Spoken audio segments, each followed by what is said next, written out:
ma 'allamtana innaka antal alimul hakim. Rabbi shrah li sadri wa yassir li amri wahlul 'uqdatam min lisani yafqahu qawli.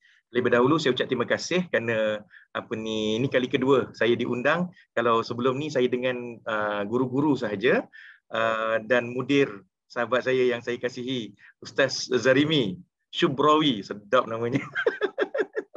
Ustaz, terima kasih Ustaz atas jemputan kali kedua ni. So hari ni saya tahu kita punya audience ni daripada berbagai lapisan. Ada yang lapisan daripada yang senior dah, ada yang very junior, dan insya-Allah saya akan mudahkan cara penyampaian saya nanti. Kata Rasulullah, apabila kamu bercakap itu bercakaplah pada tahap-tahapnya kan. Jadi sebenarnya betul tadi apa yang dikatakan oleh Ustaz Faiz. Saya memang merupakan pensyarah dan juga, tapi sekarang jawatan saya dah berubah. Jawatan saya sekarang adalah saya adalah pengarah kualiti dan akademik di Open University Malaysia, dan dalam masa yang sama sebenarnya saya telah bekerja tahun ni merupakan tahun ke-31. Saya tahun 31 tahun saya bekerja dah. Dan sebelum ni saya merupakan pensyarah di UiTM, lama dah di UiTM Pahang sekejap, UiTM Shah Alam, UiTM Pahang, UiTM Melaka. Kemudian bila UiTM Melaka saya di offer jadi timbalan dekan di Universiti Multimedia di Melaka. Selepas beberapa lama dengan Universiti Multimedia, selepas saya menang World Best Paper Award di Sydney, Australia, saya telah dilamar oleh Open University Malaysia, dan alhamdulillah sampai sekarang ni saya masih lagi dengan Open University Malaysia. Jadi anak-anak sekalian, kalau ada yang berminat selepas habis program tahfiz nanti, kalau minat nak sambung belajar di Open University, silakan. The door is always open for you. Sentiasa terbuka untuk anda semua. Ya, okey. So hari ini saya telah diberi amanah untuk menyampaikan 1 jam saja, 1 jam je, 1 jam saja berkenaan dengan hijrah menuju kejayaan, insya-Allah. So saya akan sharekan banyak perkara menarik, banyak fakta-fakta menarik, especially macam mana kita nak gabungkan kehidupan kita sekarang ni dengan apa yang telah dilalui oleh Rasulullah sallallahu alaihi wasallam. Bila Rasulullah sallallahu alaihi wasallam berhijrah daripada Mekah ke Madinah, apa perkara-perkara pengajaran yang dibawa kat situ yang kita boleh relatekan dalam kehidupan seharian kita. Tak kisahlah sebagai seorang pelajar ke, sebagai seorang guru ke, sebagai seorang pekerja ke, dan sebagainya. Ya? Okey, para pelajar, tuan-tuan dan puan-puan yang cikgu kasih sekalian, pertama sekali kita selalu dengar, macam semalam kita dengar, 1 Muharram detik permulaan perkiraan tahun Islam hijrah, kan? Seronok. Tapi bila cikgu dengar lagu tu kan, sebenarnya cikgu terasa dah semakin tua dah sekarang ni. Sebab cikgu dengar lagu tu daripada zaman kecil-kecil dulu. Rasa Ustaz Zarimi pun akan dengar lagu ni daripada kecil-kecil dulu. Ustaz Faiz pun sama. Ya? Jadi lagu tu relevan sampailah sekarang ni. Ya? Tetapi sebenarnya, kalau kita tengok baik-baik kata-kata apa yang ada pada lirik tersebut kan, kita akan dapat banyak pengajaran daripada situ. 1 Muharram detik permulaan perkiraan tahun Islam hijrah, kan? Perpindahan Nabi dan umat Islam dari kota Mekah ke kota Madinah. Nampak? So banyak perkara yang berlaku kat situ, dan saya akan uraikan pada hari ini. Okey? Tapi terlebih dahulu mari kita sama-sama beristighfar. Mudah-mudahan Allah Subhanahu Wa Taala mengampuni dosa kita yang telah lalu ataupun yang ada sekarang, atau mudah-mudahan insya-Allah kita dapat juga diampunkan oleh Allah dosa-dosa kita pada masa yang akan datang, insya-Allah. Mana kita tahu kita akan melakukan dosa daripada sehari ke sehari, kan? Jadi sama-sama kita letak tangan kita kat dada gini. Mari kita sama-sama membaca Astaghfirullah Rabbal Baraya, Astaghfirullah minal khataya, Astaghfirullah Rabbal Baraya, Astaghfirullah minal khataya, Astaghfirullah Rabbal Baraya, Astaghfirullah minal khataya. Kenapa cikgu suka buat benda tu? Sebabnya ialah cikgu suka mengingatkan diri cikgu bahawa kita ni semua adalah orang-orang yang pendosa. Kita banyak dosa dengan Allah Subhanahu Wa Taala. Kita tengok, kita tak tahulah nak cakap. Kadang-kadang kalau kita makan ubat pun kita rasa baiklah makan ubat ni. Itu dah macam satu dosa kecil dah tu, kan? Jadi bila dosa-dosa begitu berlaku kecil-kecil, lama-lama dosa itu akan menjadi besar dan akan menyebabkan hati kita karat. Bila hati kita karat, susah kita nak cemerlang dalam hidup. Jadi, apa cikgu nak kata hari ini ialah pertama sekali hijrah tu, apa yang dibuat oleh Rasulullah ialah Rasulullah mengajar kita tentang erti kecemerlangan. Rasulullah mengajar kita tentang erti kecemerlangan. Kenapa Rasulullah ajar kita tentang erti kecemerlangan? Kerana Rasulullah nak menunjukkan kepada kita setiap kecemerlangan itu akan berlaku dengan usaha. Semua kecemerlangan akan bermula dengan usaha dulu. Kekuatan mental untuk menghadapi setiap kesusahan yang akan berlaku. Sebab Rasulullah berhijrah tu penuh dengan kesusahan. Cikgu pergi haji dulu tahun 2009 sama dengan isteri, mak bapa, alhamdulillah pergi ke Mekah. Masa pergi haji tu, naik bas masa tu. Kalau daripada Madinah ke Mekah, sebab kebetulan cikgu masuk Madinah dulu. Bila masuk daripada Madinah, sampai beberapa hari di Madinah, kemudian kita akan travel pergi ke Mekah. Punyalah jauh perjalanan tu, walaupun naik bas. Cuba bayangkan macam mana Rasulullah dulu naik unta daripada Mekah nak pergi ke Madinah. Naik bas pun pada masa tu sampai 5 jam. Ada yang kadang-kadang bas tu saja je dia punya driver bas tu lambat-lambatkan perjalanan tu kan. Tak tahulah cikgu nakkan apa kan. Tapi di mana memang kadang-kadang saja dia lambatkan perjalanan. Kemudian masa tu kebetulan bas cikgu terkena. Cikgu sampai ke Mekah selepas 7 jam perjalanan bas. Bayangkan kalau orang bawa laju bas pun 4 jam atau 5 jam sampai kat sana. Tetapi unta yang Rasulullah bawa tu macam mana? Bukannya unta tu boleh jalan dengan laju, slow je unta tu berjalan. Padang pasir pula tu dengan ribut pula dan sebagainya, itu memerlukan kekuatan mental. Jadi Rasulullah ajar apa daripada peristiwa hijrah tersebut? Rasulullah yang pertama sekali ajar kita tentang kekuatan mental apabila menempuh kesusahan. Bila belajar menghafaz, susah rasanya cikgu nak menghafaz ni. Alif Lam Mim. Dah setahun dah, tu je yang saya ingat cikgu. Kan? Apalah susah sangat nak menghafal ni. Tapi sebenarnya apabila kita menghadapi kesusahan tersebut, bila kita ada mental yang kuat, a winning mentality, insya-Allah barang siapa berusaha, dia pasti berjaya. Itu janji Allah. Yang pertama, Allah ajar kita tentang, Rasulullah ajar kita tentang kekuatan mental apabila menempuh kesusahan. Yang kedua, apa yang Rasulullah ajar kepada kita? Rasulullah ajar kepada kita tentang kepayahan tadi itu.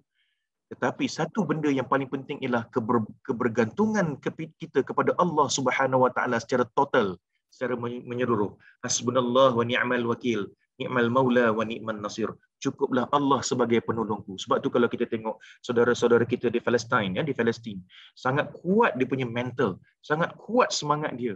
Dan apabila menghafaz tu, dia bersungguh-sungguh apabila menghafaz Al-Quran. Kerana apa? Kerana dia percaya kepada fadilat yang dapat daripada Al-Quran itu akan sampai kepada diri dia juga. Susah macam mana pun dia tetap lawan juga. That's why Israel sampai sekarang pening kepala dengan kita. Puak Yahudi sampai sekarang pening kepala dengan kita. Jadi kerana apa? Kerana kebergantungan mereka kepada Allah Subhanahu Wa Taala secara total. Rasulullah pun begitu juga. Apabila Rasulullah berjalan bersama dengan Sayyidina Abu Bakar dan juga sahabat-sahabat sampailah ke Madinah, Rasulullah sangat bergantung kepada Allah Subhanahu Wa Taala. Ingat senang ke tuan-tuan dan puan-puan, para pelajar, anak-anak pelajar sekalian? Mana nak tengok bintang lagi, sebab bintang tu kan ada buruj. Buruj Pari, buruj Belantik dan sebagainya. Daripada bintang tu baru kita nampak arah hala tuju. Mana arah ke Madinah ni?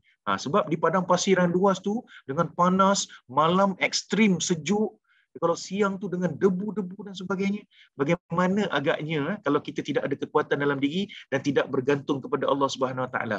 That's why Rasulullah mengajar kita perkara yang kedua, kebergantungan kepada Allah sangat menyeluruh. Sebab tu anak-anak apabila belajar menghafaz Al-Quran, apabila hijrah nak menuju kejayaan ni, kalau dah kesilapan yang kita buat sebelum ni, kaedah menghafaz tu silap, kita perbetulkan kaedah menghafaz kita.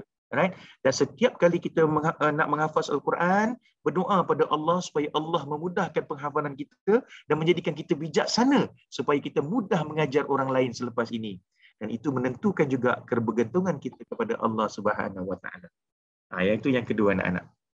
Okey, yang ketiga, apa yang menjadikan hijrah, apa yang boleh jadikan iktibar daripada peristiwa hijrah Rasulullah sallallahu alaihi wasallam tersebut? Rasulullah menyatakan bahawa mengajar kita tentang pentingnya persaudaraan. Kan, pentingnya persaudaraan. Jadi macam mana pentingnya persaudaraan tu?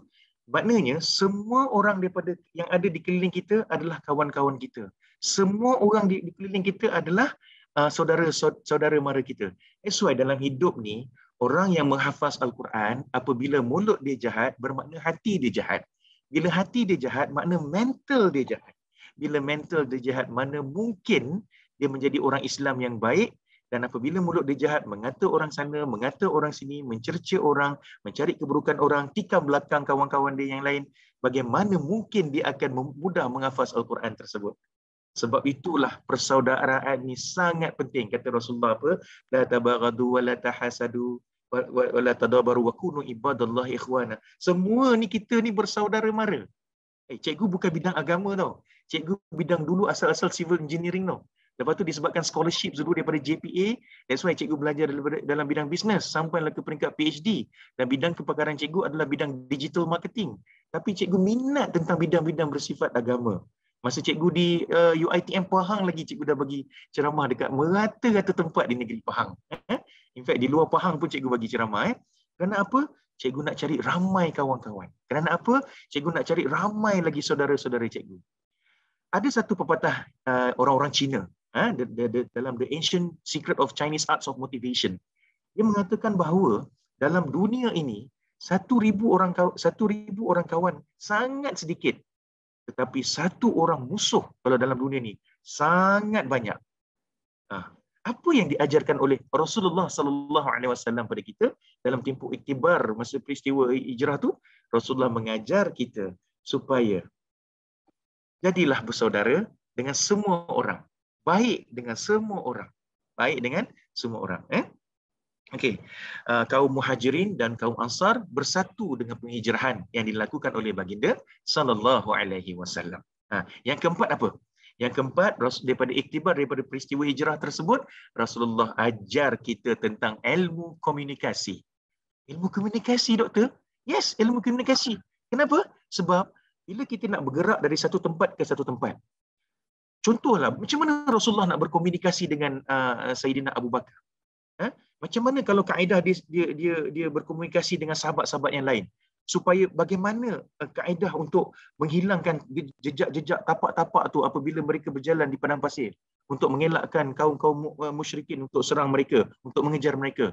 Semua itu berpunca daripada proses komunikasi yang baik. Anak-anak sekalian, cikgu nak pesanlah. Tak tahulah, kadang-kadang cikgu panggil diri cikgu cikgu, kadang-kadang cikgu panggil diri cikgu doktor, tapi biasa cikgu suka panggil diri cikgu supaya mendekatkan diri cikgu dengan anak-anak sekalian dan tuan-tuan dan puan-puan. Ilmu komunikasi ni kena belajar. Cikgu ada seorang dulu profesor ni dia dah timbalan naik Chancellor University tau. Dia cakap dengan cikgu kan, bila cikgu cakap dengan dia lah, Prof, dia akan tunduk bila cakap dengan cikgu dan dia dengar cakap cikgu berhati-hati. Dan cikgu cakap kat dia, Prof, what made you like that? Because I'm still young. I'm a junior lecturer. But why must you listen to me like that? Dia kata apa? Nazri, I learned about how to listen to others 1 year. It took me 1 year to learn this in America, United States of America. Kenapa? Dia kata antara satu perkara yang sangat penting dalam hidup ialah komunikasi kena power, verbal communication dan non-verbal communication. Dalam masa yang sama, kita mesti belajar menjadi pendengar yang baik. Itu yang pertama dan kedua. Yang ketiga ialah dia kata belajar menghormati dengan orang yang kita berkomunikasi tu. Sebab tu anak-anak yang cikgu kasih sekalian, kalau berkomunikasi dengan orang, kurangkan buat macam ni. Kalau komunikasi dengan orang buat macam ni, bermakna kita ni ego. Kita ni seorang yang reserve, tak nak dengar apa yang orang cakap. Nah, kalau orang bercakap dengan kita pula, kita tengok kaki dia. Kalau kaki dia begini, maknanya dia berminat dengan kita. Kalau kaki dia begini, sengit, dia tak tengok kita, dia tengok kita tapi kaki dia sengit begini, bermakna dia kurang berminat dengan kita. Tapi dalam konteks adab berguru, tak kisahlah apa cara cikgu tu ajar sekalipun, dia tetap guru kita. Sebab pantun orang-orang lama ada mengatakan bahawa berburu ke lapang sasar dapat rusa berbelang kaki, berguru ke palang ajar ibarat bunga kembang tak jadi. Apa maknanya? Maknanya ialah dalam proses belajar berguru, kita kena hormat guru.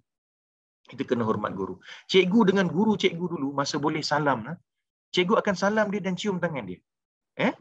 Sebab cikgu nak keberkatan ilmu tu. Keberkatan ilmu. Cikgu masa sebelum PKP dulu, kalau boleh belajar dengan guru, cikgu akan cuba rapatkan diri cikgu dengan guru tersebut.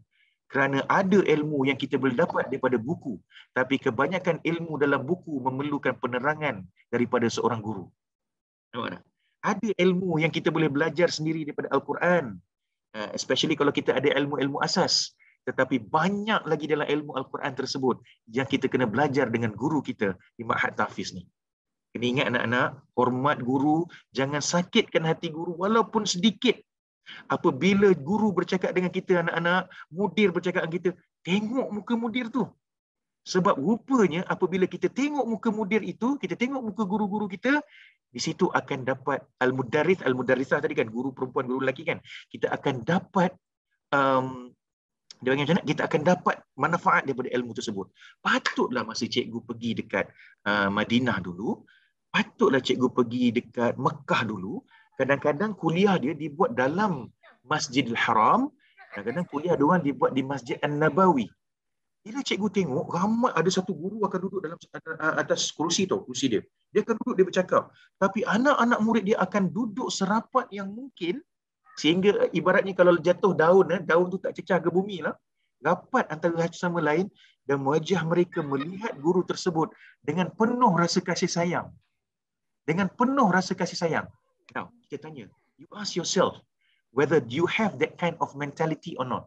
Whether you have that kind of attitude or not. Ada tak attitude kita tengok guru dengan penuh kasih sayang, tengok guru dengan penuh rasa, ya Allah, untungnya aku dapat guru ni. Untungnya guru aku, ya Allah, begitu knowledgeable. Ada tak kita perkara-perkara itu dalam diri kita? Kalau tidak ada perkara itu dalam diri kita, nak bermakna anak-anak sekarang berada dalam keadaan yang masalah. Sebab itu proses keberkatan ilmu itu jarang sampai secara direct. Ya. Jadi tambahkan ilmu komunikasi. Komunikasi dengan kawan-kawan tadi kena jaga, komunikasi dengan guru-guru kena jaga, komunikasi dengan mudir kena jaga, dan apabila bercakap dengan mereka, dengar, pandang muka mereka. Apabila mereka bagi lecture, dengar dan pandang dengan baik, dengan ikhlas, supaya ilmu itu akan terus sampai ke hati. Okey. Itu yang keempat. Yang kelima, apa yang Rasulullah ajar dalam proses hijrah tadi tu? Tapi anak-anak semua ni ingat ke bila Rasulullah berhijrah ni? Rasulullah ni berhijrah pada 12 Rabiul Awal bersamaan dengan tahun ke-13 kerasulan atau 622 Masihi kan? Kena ingat benda tu kan? Tapi cikgu nak cerita sekarang ni ialah apa iktibar daripada peristiwa hijrah tersebut. Yang terakhir yang cikgu nak bercerita kat sini ialah Rasulullah mengajar kita tentang strategi. Okay?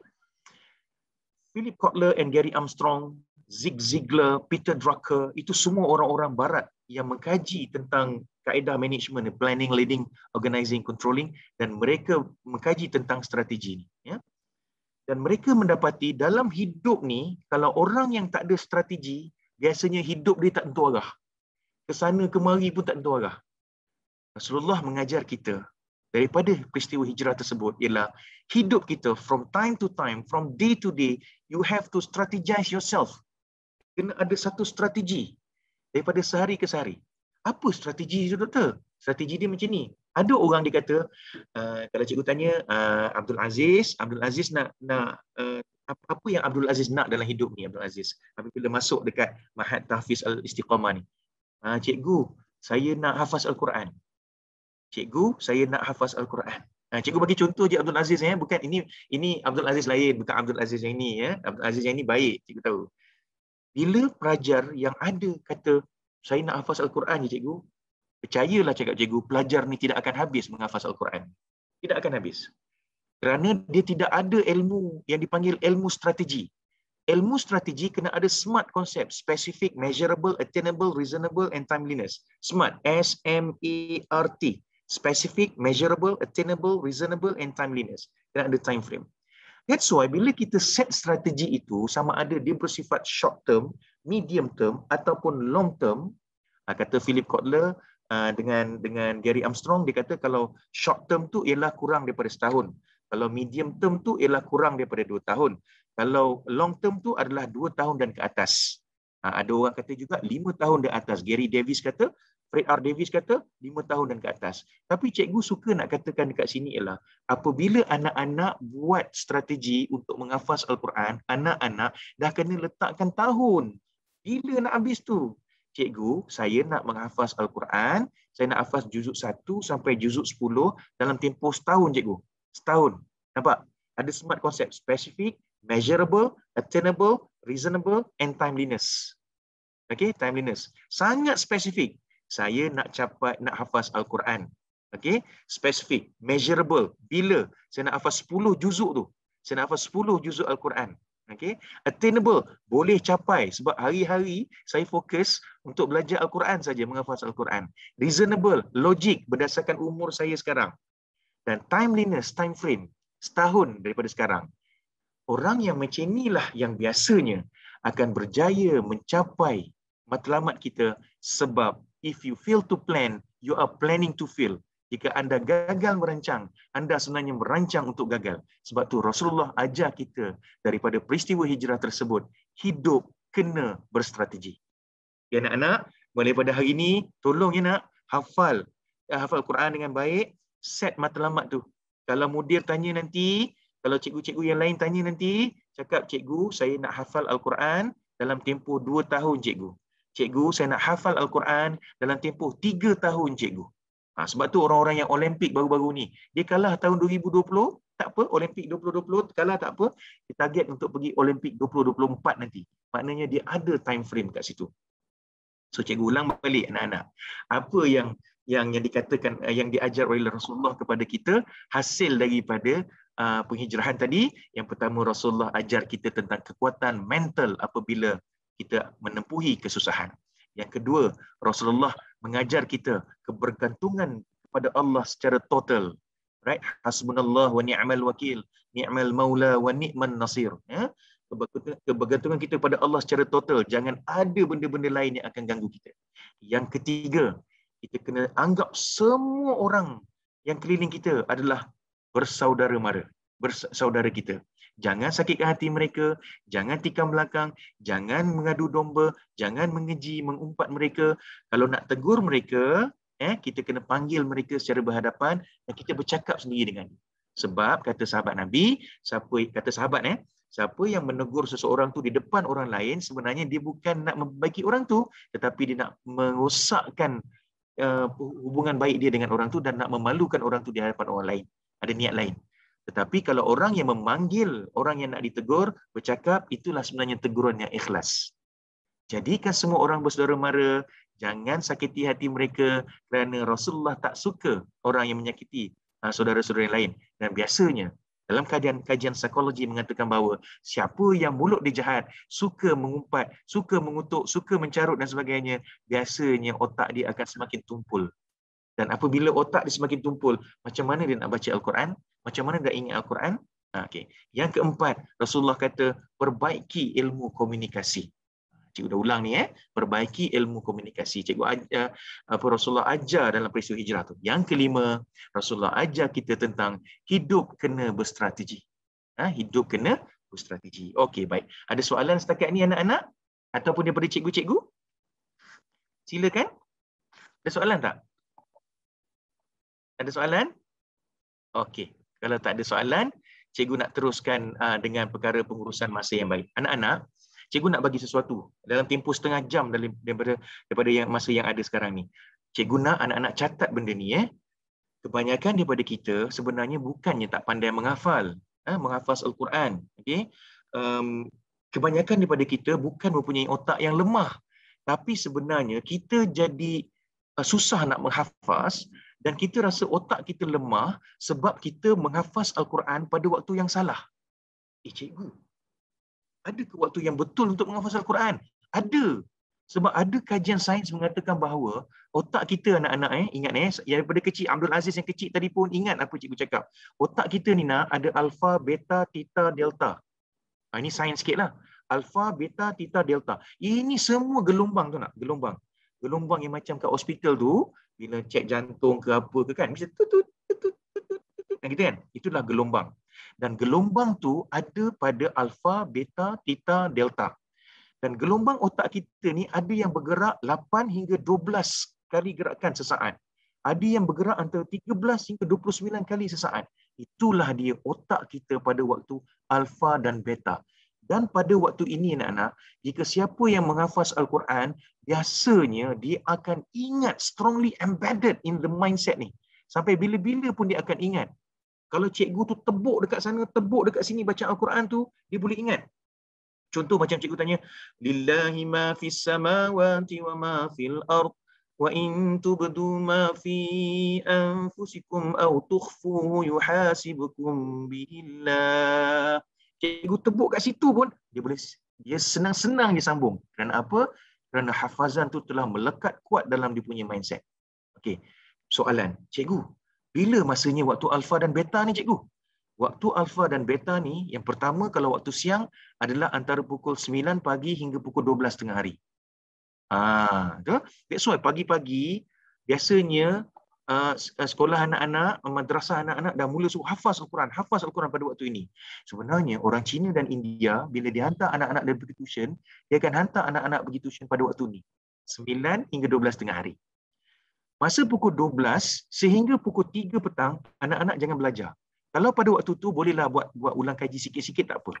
Kerana apa? Pada waktu itu otak kita berada pada theta dan delta. Sebab tu Rasulullah suruh kita buat qailulah tidur sekejap. Kerana pada waktu itu otak kita sebenarnya adalah otak tidur. Theta dan delta. Jadi bila masanya semula otak kita kembali pada alfa dan beta, doktor? Otak kita anak-anak akan kembali semula kepada alfa dan beta pada pukul 3 petang hingga 5 petang. 3 petang hingga 5 petang. Patutlah kalau kita tengok orang-orang Cina, dia sangat produktif pada pukul 9 hingga 12 tengah hari dan pukul 3 petang hingga 5 petang. Rupanya dia gunakan betul otak dia pada waktu alfa dan beta tersebut. Okay, fine. So that is daytime, doctor. So what about the evening time? Okay, night time. Daytime, night time. Bila waktu malam, anak-anak kena ingat, cikgu-cikgu semua kena ingat, otak kita akan kembali semula kepada alfa dan beta pada pukul 8 malam hingga 10 malam. This is the best time for you to do revision. This is the best time for you to memorize things. Right? So that's why I strongly encourage you to focus during that time. 8 hingga 10 malam. Lepas tu anak-anak khalas. Lepas tu tidur. Sebab kalau anak-anak tak tidur pukul 10, kalau anak-anak tak tidur pukul 10, 11, 12, 1, 2, anak-anak tak tidur pada waktu tu. Kalau anak-anak belajar pun, kalau anak-anak menghafaz pun, tak lekat langsung ke otak. Sebab Allah jadikan malam itu untuk tidur, untuk berehat. Dan sebenarnya pada waktu malam itu, gelombang otak kita telah masuk kepada theta dan delta. Anak-anak.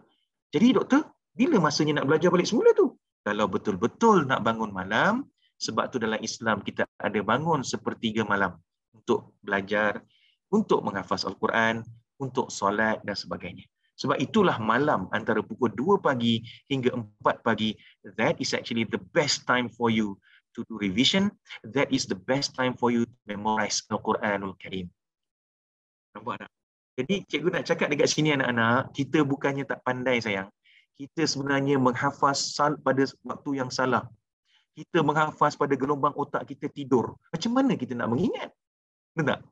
That's why kajian sains mengatakan bahawa kalau kita belajar pada waktu ini, otak kita sangat segar. Bila otak kita sangat segar, barulah hafazan kita tu jadi mantap. Cikgu sampai sekarang ingat, marketing can be defined as a social and managerial process by which individual or groups obtain what they needs and wants through creating and exchanging value with others. Macam mana cikgu boleh ingat tu? Sebab cikgu belajar pada waktu alfa dan beta. Ingat anak-anak Okey, ada soalan tak setakat ni pada alfa dan beta? Okey, satu yang cikgu nak pesan ke anak-anak semua, pengijrahan kita ni Rasulullah juga mengajar kita tentang kecukupan tidur. Memang Rasulullah kata orang yang baik ialah orang yang kurang tidurnya, tetapi kurang tidurnya maksud Rasulullah ialah berjaga malam untuk melakukan amal ibadat. Tetapi Rasulullah SAW masih lagi tidur. Dan Rasulullah SAW dia cover tidur yang tak cukup itu pada qailulah yang 10 hingga 15 minit tu, tidur waktu tengah hari sekejap. Dan apabila tidur pada waktu tengah hari sekejap, Rasulullah kata kita akan segar di sebahagian petang tu pula nanti, kita akan segar. Tapi kajian sains juga menyatakan benda yang sama, iaitulah anak-anak yang berumur 10 hingga 12 tahun mesti tidur 8 jam, 13 hingga 15 tahun mesti tidur sekurang-kurangnya 7 jam, tetapi orang yang berumur 16 tahun dan ke atas, okey, yang anak-anak yang para hafiz-hafizah ni yang berumur 16 tahun dan ke atas, cikgu-cikgu semua mesti tidur sekurang-kurangnya 6 jam sehari. Mesti tidur 6 jam sehari. Kerana apa? Kerana berdasarkan kajian dalam Journal of Neuroscience mengatakan bahawa sesiapa yang tidak cukup tidur, dia akan rosak 25% otak dia. Dia akan rosak 25% otak dia. Dan lack of sleep can cause 25% damage to brain cells and easily exposed to Alzheimer disease. Maksudnya apa? Siapa yang kurang tidur, dekat otak kita ni nak, dia ada macam ni, cerebellum. Dia ada pituitary gland dekat belakang hidung. Kita ada prefrontal cortex dekat depan ni nak. Yang ini yang ini penting untuk hafazan ni. Sebab tu kalau cikgu-cikgu nak pesan dekat anak, nak tiup dekat ubun-ubun ni dengan kat sini. Sebab kat sini ni kawasan ilmu kita masuk kan. Dan sini rupanya saintis mengatakan sinilah ada prefrontal cortex. Bermaknanya otak yang menyebabkan orang senang ingat. Tetapi kalau orang yang kurang tidur nak, dia akan kurang oksigen kat sini. Bila kurang oksigen kawasan ni nak, dia akan mengalami kerosakan otak 25% dan dia akan jadi cepat pelupa. That's why hafazan tak masuk. Susah sangat nak menghafaz ayat Al-Quran walaupun 5 atau 6 baris, walaupun satu muka satu hari. Kena ingat tu sayang. Jadi maknanya kena cukup tidur. Ya. Ada soalan ke?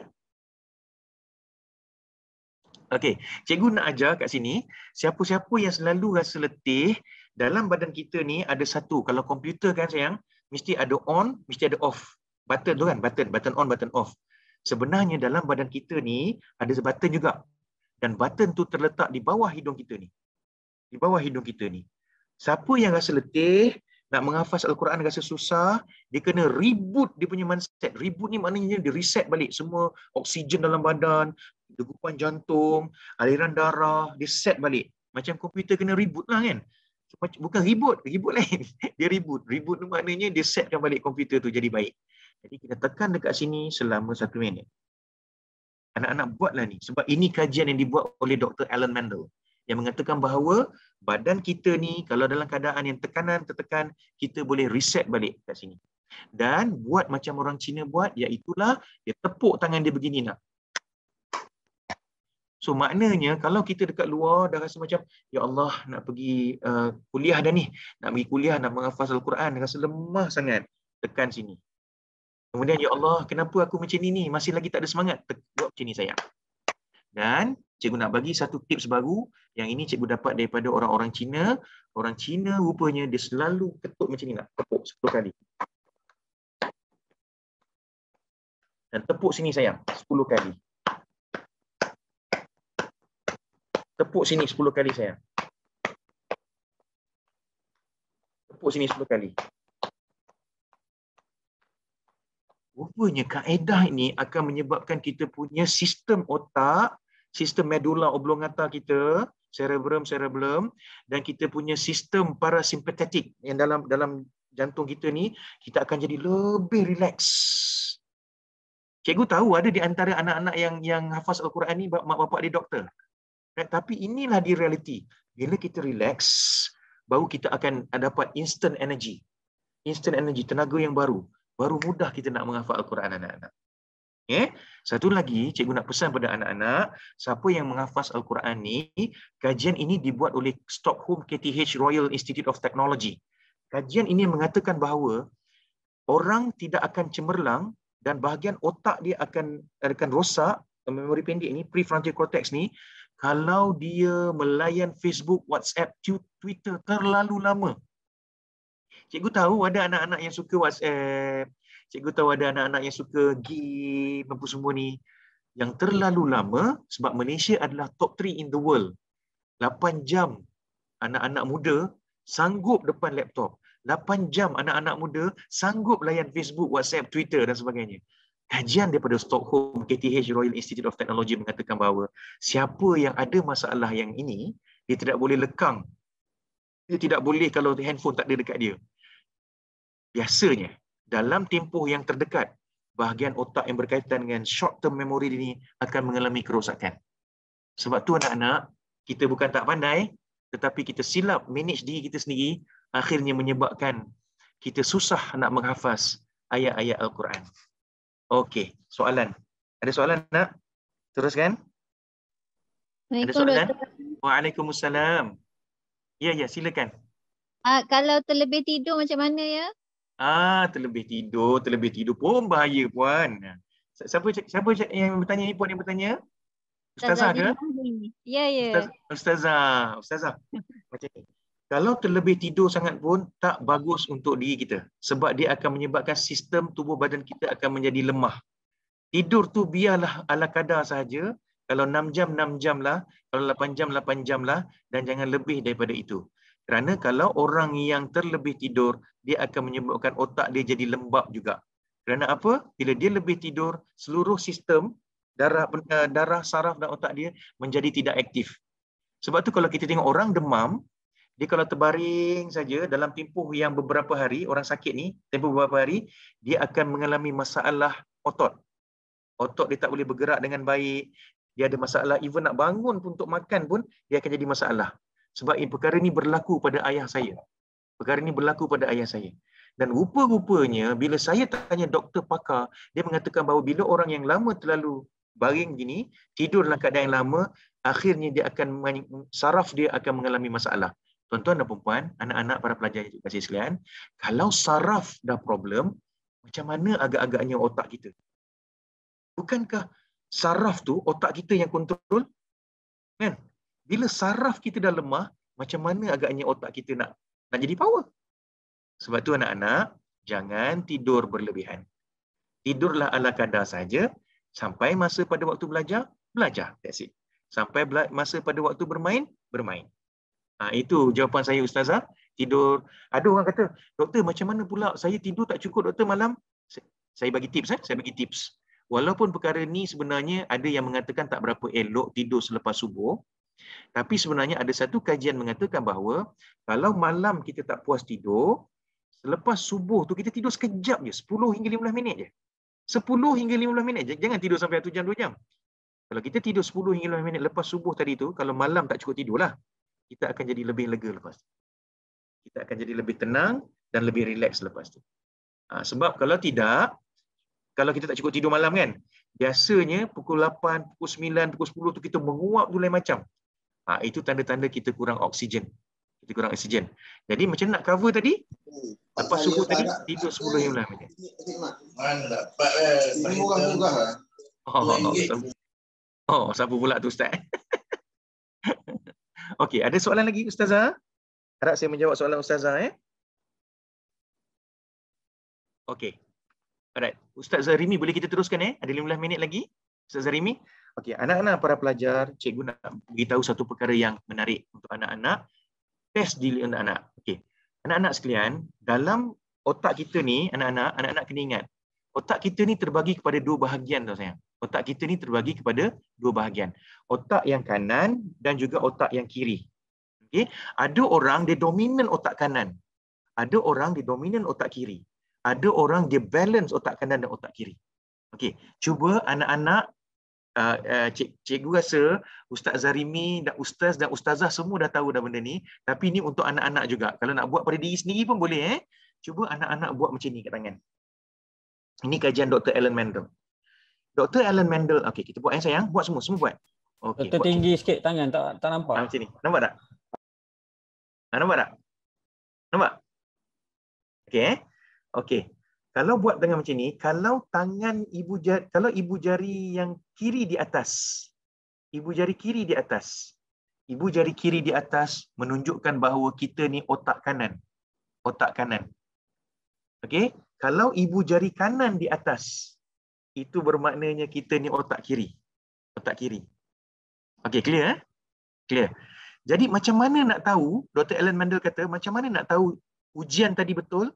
Nak tahu ujian tadi betul, buat macam ni. Kalau orang yang otak dia kanan, biasa tangan kanan ni akan keluar. Kalau orang yang otak dia kiri yang dominan, biasanya tangan kiri ni akan keluar. Okey, balik semula kepada kita punya teori tadi. Mengatakan, Dr. Alan Mendel mengatakan bahawa orang yang otak kanan ni, dia banyak bermain dengan emosi, dia banyak bermain dengan daya ingatan, kreativiti dan sebagainya. Dan orang macam ni biasanya, dia kalau menghafal, dia akan lebih mengambil masa dalam konteks penghafalan. Dia akan mengambil masa. Okey, kadang-kadang satu muka surat tu dia akan baca sampai 10 kali, kadang-kadang sampai 20 kali baru dia boleh menghafal. Okey, tetapi orang yang otak kiri ni, tetapi orang yang ni kalau dia dah menghafal dia akan ingat lama. Orang otak kiri ni dia sebenarnya dia lebih sharp. Daya ingatan dia lebih padu, tapi dia boleh menghafal dengan cepat, tetapi dalam masa yang sama kalau tidak dipraktikkan dia akan cepat juga lupa. Sebab otak kiri semua mengingat tentang fakta. Calculation. Dia semua bergantung kepada precision, ketepatan. Yang itu orang yang otak sebelah kiri. Jadi anak-anak sekarang ni kena uji diri sendiri dulu. Kalau rasa kita ni otak sebelah kanan, tak apa. Belajar berulang kali, sampailah kita betul-betul strongly embedded. Sampai kita ingat betul-betul dalam kita punya mindset ni. Tak apa, sebab daya ingatan tu akan berkekalan. Tapi kalau anak-anak kita ni ada yang otak kiri, sayang, kalau siapa yang otak kiri, bila siapa yang otak kiri, dia menghafal memang cepat, tapi ingat, dalam tempoh beberapa lama dia kena ulang balik. Sebab otak kiri, dia lepas dia habis sesuatu benda, dia ingat, dia cuba proses benda yang lain pula. Sebab otak kiri, otak yang pantas, cepat, cekap, tepat. Macam ni. Anak-anak sekalian, siapa yang ada otak kanan dan otak kiri, itulah kaedah dia. Ada orang cakap, doktor, saya punya yang ini otak kiri, saya punya yang ini otak kanan. Macam mana doktor? Yang ini, syukur Alhamdulillah, anugerah Allah kepada dia, dia orang yang balance otak kanan dan otak kiri. Okey. Tahniahlah cikgu ucapkan kepada orang-orang yang begini. Okey. Now, satu lagi yang cikgu nak cakap ialah, dalam diri kita ni anak-anak, kita ada sekurang-kurangnya 3 personality, 3 domain. Dipanggil visual, kinesthetic dengan auditory. Okey, visual, cikgu ulang model ingat VAK lah. Visual, auditory, kinesthetic. Anak-anak, Abdul Aziz, cikgu harap cikgu anak-anak fahamlah. Cikgu nak ceritakan cara mudah benda ni. Cikgu boleh cerita peringkat tinggi, tapi cikgu saja leveling down kan cara cikgu explain. Nanti semua anak-anak dekat dalam ni check di sini. Now, ada tak di antara kita yang selalu macam ni? Dia mata dia begini. Dia pandang atas. Dia selalu pandang atas. Cikgu ni selalu pandang atas. Orang begini, dia adalah orang yang jenis visual. Dia suka melihat, dia suka membaca, dia suka membuat sesuatu dalam bentuk gambar rajah, lukisan. Baru dia boleh faham. Anak-anak kena ingat benda tu. Jadi, ada di antara kita yang bersifat visual. Ada di antara anak-anak sekarang ni yang bersifat pandangan dia melintang gini. Pandangan dia melintang. Kalau dia memikir, dia melintang. Orang begini adalah orang yang disifat auditory. Dia mendengar dan berdiskusi. Nanti cikgu relatekan balik dengan hafazan Al-Quran ni benda ni. Yang ketiga, ada anak-anak yang selalu pandang kat bawah macam ni. Kalau mudir tanya dia, Ustaz Zarimi tanya dia, dia selalu pandang bawah. Ustaz, orang begini adalah kinesthetic. Kinesthetic ni adalah seorang yang suka belajar sebenarnya dalam suasana yang gembira. Dalam suasana yang tidak susah hati. Orang-orang begini biasanya belajar dengan kaedah menyentuh dan membuat. Now, macam mana kita nak relate tadi dalam keadaan konteks belajar menghafaz Al-Quran? Orang yang bersifat visual tadi tu, dia kena belajar macam student USIM dan juga UIA buat kadang-kadang untuk menghafaz Al-Quran. Kadang-kadang bila dia dah hafaz, dia cuba menulis balik ayat yang dia hafaz tu. Dia cuba menulis balik. Harap-harap benda ni berkesanlah untuk meningkatkan daya ingatan. Sebab orang ini, jenis begini, biasanya visual ni, dia jenis seeing and reading. Dan bila dia belajar, dia mengingat sesuatu, dia suka melukis balik apa yang dia ingat tadi. Dia buat peta minda dan sebagainya. Tapi dalam konteks ini, cuba tulis balik. Dan benda ni berlaku kepada orang-orang yang buat hafazan Al-Quran, ada yang tempat di negeri Kelantan. Yang kemudian disuruh, bila dah hafaz, suruh tulis sampai keluar satu naskah Al-Quran, hasil tulisan tangan dia, daripada hafazan yang dia dah buat tadi itu. Okay, itu orang-orang yang jenis visual. Orang yang auditory ni tadi, di samping dia membaca Al-Quran, dia mendengar cara mudir dia membaca, dia cepat dapat tangkap balik. Okay? Alhamdulillahi Rabbil Alamin Ar-Rahmanir Rahim. Dia cepat tangkap kaedah bacaan. Okay? Bila dia cepat tangkap kaedah bacaan, lazimlah mendengar bacaan Sudais. Rajin-rajinlah mendengar bacaan Mishari Rashid. Rajin-rajinlah mendengar bacaan Mudir tu sendiri. Ya Allah, sedapnya Mudir baca Al-Quran. Saya dah dapat CD daripada Mudir hari itu. Saya dengar dalam radio. Seronok saya dengar. Kaedah bacaan dia, makhraj huruf dia, kaedah tajwid dia, dia punya tartil lah. Kemudian kaedah cara dia mengalunkan ayat Al-Quran tersebut, hijaz ke, bayati ke, nahwan ke dan sebagainya. Kaedah-kaedah macam tu, orang auditory ni dia senang menangkap. That means dia menghafal berdasarkan pendengaran dan menangkap apa yang orang baca. Dengar, faham benda tu Tapi ada anak-anak yang bersifat kinestetik ni. Yang tadi tu dia suka belajar yang happy-happy, belajar happy-happy. Jadi anak-anak selalulah jadikan happy, selalulah berpandangan positif. Apabila nak belajar Al-Quran saja, happykan diri, positifkan diri, supaya bila belajar tu mudah untuk menghafal. Kerana orang jenis begini, dia tidak boleh belajar kalau suasana tu dalam keadaan yang sedih, suram dan sebagainya. Soalan dia, doktor, so macam mana cara saya nak menghilangkan rasa kesedihan tu kalau setiap kali saya sedih? Okey, setiap kali sedih kena buat macam ni sayang. Dekat jari kita ni ada 5. Ni kajian sains. Dan sekarang Kementerian Pendidikan dia tengah cerita benda ni dekat kebanyakan anak-anak murid dan guru di seluruh Malaysia. Tangan kita ni ada 5 sayang, jari ni. Ini cemas, ini apabila kita takut, ini apabila kita marah, ini apabila kita sedih, ini apabila kita hilang confident diri. Siapa yang anak-anak selalu rasa sedih tadi tu, dia tidak, kalau dia dalam keadaan yang kinesthetic type of person, dia tak boleh fokus dalam dia punya belajar nanti, hafazan, dia kena selalu buat tangan dia begini. Tekan begini saya. Tekan begini. Ustaz, nampak Ustaz Nampak Ustaz? Nampak. Okey, kena buat macam ni. Siapa yang dalam keadaan yang takut, takut je bila nak menghafaz Al-Quran, dia rasa takut sebab takut tak susah nak menghafaz ke apa dan sebagainya. Maknanya dia akan rasa macam in the end dia akan hilang kepercayaan diri dia. Hilang self confidence dia kurang. Dia kena tekan sini. Rupa-rupanya patutlah pemain-pemain badminton macam Lee Zijia, pemain badminton macam Lin Dan apa semua kan yang baru-baru ni Olimpik kan. Kita selalu tengok dia buat macam ni. Rupanya ada kajian saintifik mengatakan bahawa di sini terdapat banyak urat-urat saraf yang akhirnya akan, kalau kita tiup dan kita tekan macam ni tadi, dia akan menghantar signal dekat otak kita bahawa relax brother, relax. Don't feel nervous, relax, be confident. Dia akan steadykan kita punya degupan jantung, dia akan menyebabkan respiration system kita, pernafasan kita akan jadi lebih steady dan kita akan rasa lebih lega dan mudah untuk membaca dan menghafal Al-Quran nanti. Okey, last sekali sebelum cikgu nak tutup ceramah cikgu pada hari ini. Cikgu dah cakap banyak tadi Rasulullah kata communication kan, communication ada 2 kan, satu verbal, satu lagi non-verbal communication. Yang cikgu ajar ni adalah non-verbal communication lah, yang macam mana nak hilangkan rasa stres dan sebagainya. Ada satu kajian yang dibuat oleh Kementerian Pendidikan, dan Kementerian Pendidikan sekarang dah mengajar kepada semua pelajar-pelajar dan guru-guru di seluruh Malaysia sekarang ni. Kajian mengatakan bahawa murid-murid selalu rasa sedih apabila nak menghafal Quran contohnya.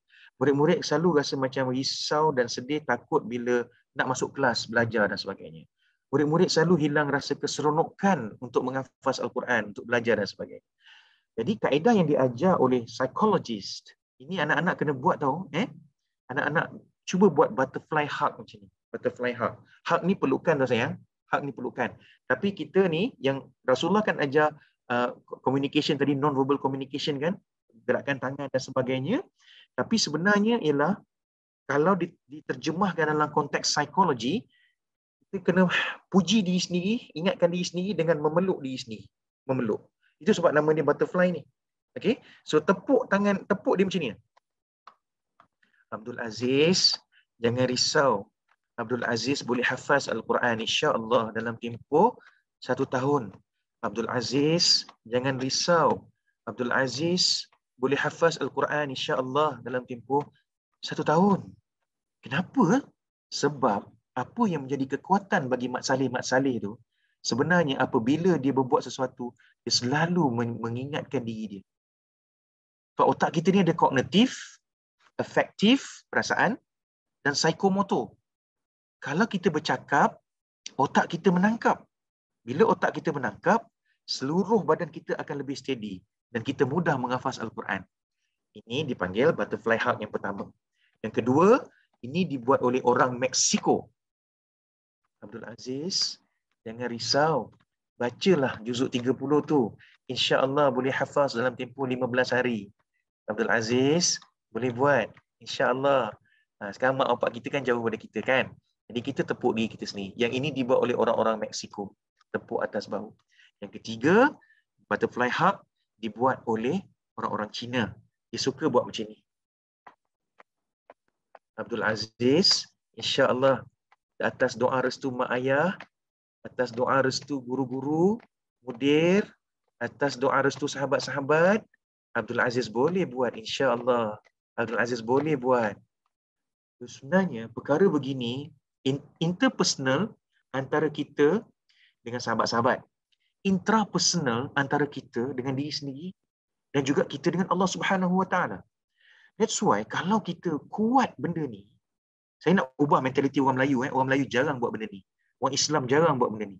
Saya ubah mentaliti semua. Buat benda ni untuk diri kita sendiri.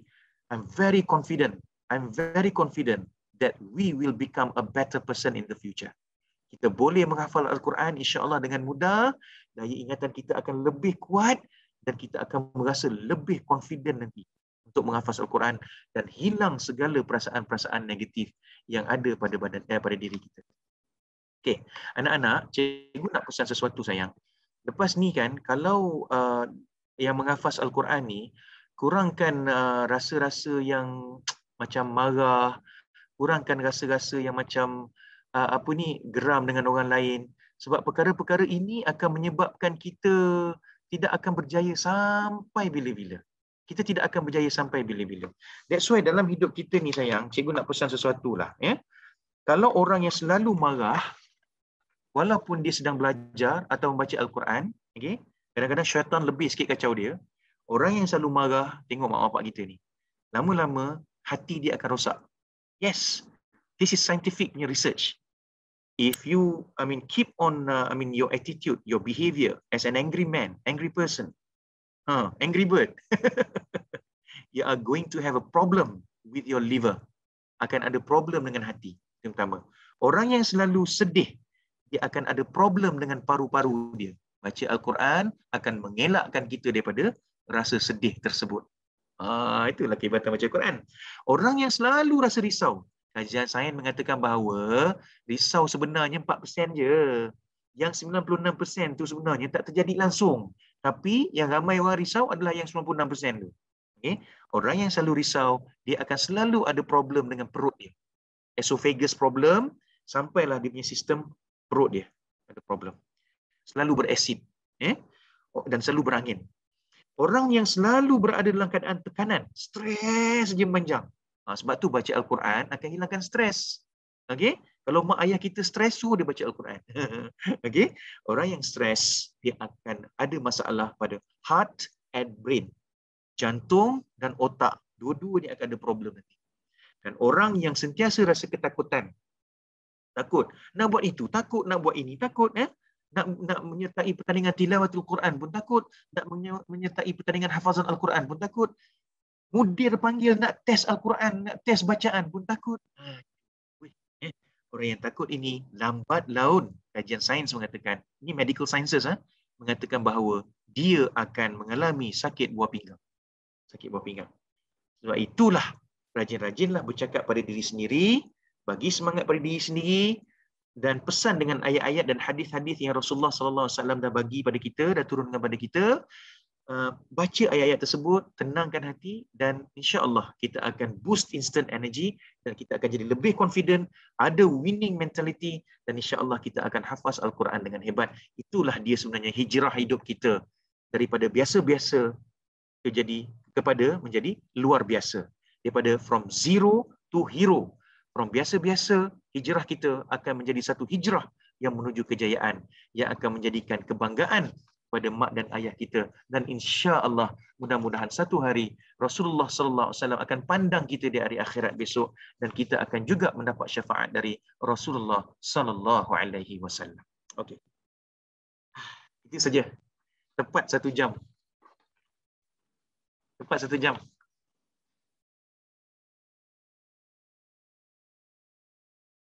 Ustaz Zarimi? Dah. Cukup 1 jam. Ustaz Faiz. Atau Ustaz Faiz nak saya pesan-pesan yang terakhir? Kalau ada pesanan terakhir, betul. Silakan. boleh simpan lagi insya-Allah. Okey. Right. Ada 5 pesanan yang cikgu nak pesan pada hari ini sayang, untuk anak-anak semua, untuk ustaz, ustazah, untuk Ustaz Zarimi, ya. Yang pertama, dalam hidup ni jangan mudah menyerah kalah lah. Jangan mudah menyerah kalah. Kalau kita tak hafal, kita cuba hafal lagi. Apa yang menyebabkan Jack Ma tu very powerful lah? Jack Ma. Semua kenal Jack Ma kan? Jack Ma, Alibaba. Kan? Alibaba. Kaya Jack Ma ni. Dia ni dulu masa nak minta kerja, 30 kali dia minta kerja. Semua orang tak terima dia. Dia nak minta masuk Universiti Harvard 10 kali, 10 permintaan dia reject.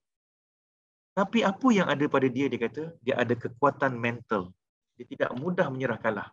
Walaupun kawan-kawan dia kata, dah lah Jack Ma, janganlah buat bisnes ni. You don't have any knowledge about IT.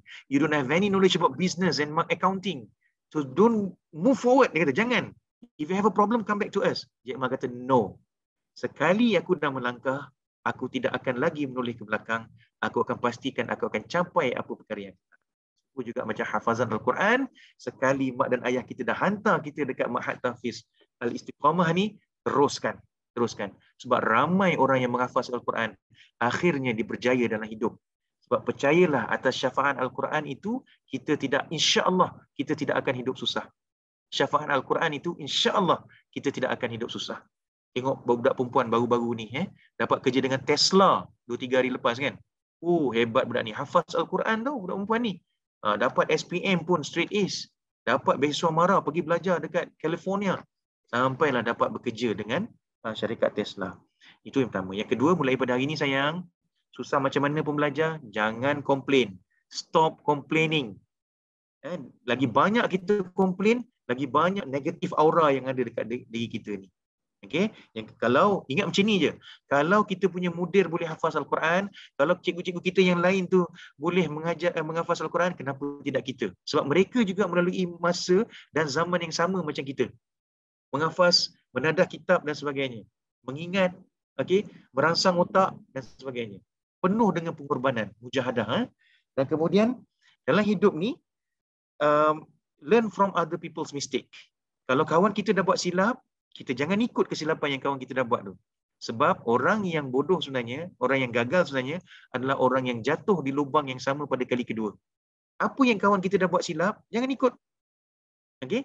Kita ni sendiri, kalau kita pernah buat silap pada mula-mula, hafazan dulu. Jangan ulang balik.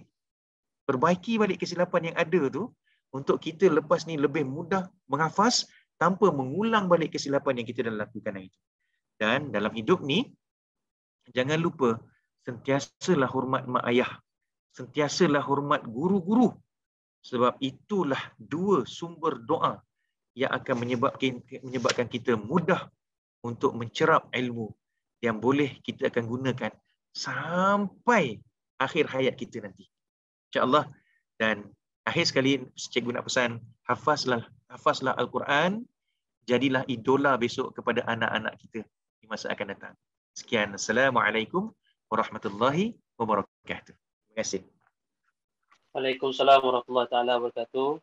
Terima kasih diucapkan kepada penceramah kita pada pagi ini, Dr. Haji Muhammad Nazri bin Haji Muhammad Noor, Sama-sama atas Ustaz. perkongsian beliau sebentar tadi. Banyak kebaikan, pengajaran dan input penting yang kita boleh ambil dan kita boleh amalkan lebih-lebih lagi kepada para pelajar yang mana sedang menuntut ilmu lah kita katakan. Artinya berkenaan dengan adab, kesungguhan, kebaikan. Yang paling penting sekali doa kita kepada Allah, minta doa daripada ibu bapa, guru-guru supaya kita semualah dapat menjalani hidup dengan baik dan lebih baik, insya-Allah. Okey, terima kasih diucapkan sekali lagi kepada doktor atas perkongsian sebentar tadi. Okey, baik. Okay. Untuk makluman semua, okey, majlis kita pada pagi ini akan berehat sebentar selama lebih kurang 5 minit untuk kita beri luang kepada ustaz-ustaz dan guru-guru untuk menyediakan apa-apa yang diperlukan untuk kita sambung majlis perasmian kita sebentar lagi. Jadinya bolehlah berehat selama 5 minit, nak pergi minum air ke, insya-Allah boleh. Itu sahaja. Right. Terima kasih banyak Ustaz Faiz. Terima kasih banyak Ustaz Zarimi. Yang ialah kita insya-Allah ukhuwah tu berkekalan ukhuwah insya-Allah. Insya-Allah. Nanti kalau saya kata meloh nanti saya akan call. Boleh. Kita sama-sama makan. No problem. Kita akan sama-sama makan patin temeloh. Lagipun kalau dah cocok 2 dos dah boleh makan kat kedai lah. Okey. Dah 2 dos lah. Tapi semalam lepas 2 dos tu, 2 hari lepas tu memang saya rasa macam nak demam. Saya makan paracetamol lah. Ya, betul. Okeylah. Okey, jadi mudah-mudahan saya doakan Mahat Tahfiz Al-Istiqamah terus cemerlang dalam menghasilkan hufaz insya-Allah ya. Insya-Allah. Jangan lupalah kalau perlu apa-apa bantuan ke apa ke, maklumkan je pada saya insya-Allah. Kalau ada rezeki yang lebih kita akan berkongsi rezeki insya-Allah ya. Insya-Allah. Okey, terima kasih banyak Ustaz Faiz. Terima kasih banyak Ustaz Zarimi. Ustaz Zarimi terima kasih banyak juga. Okey, assalamualaikum warahmatullahi wabarakatuh.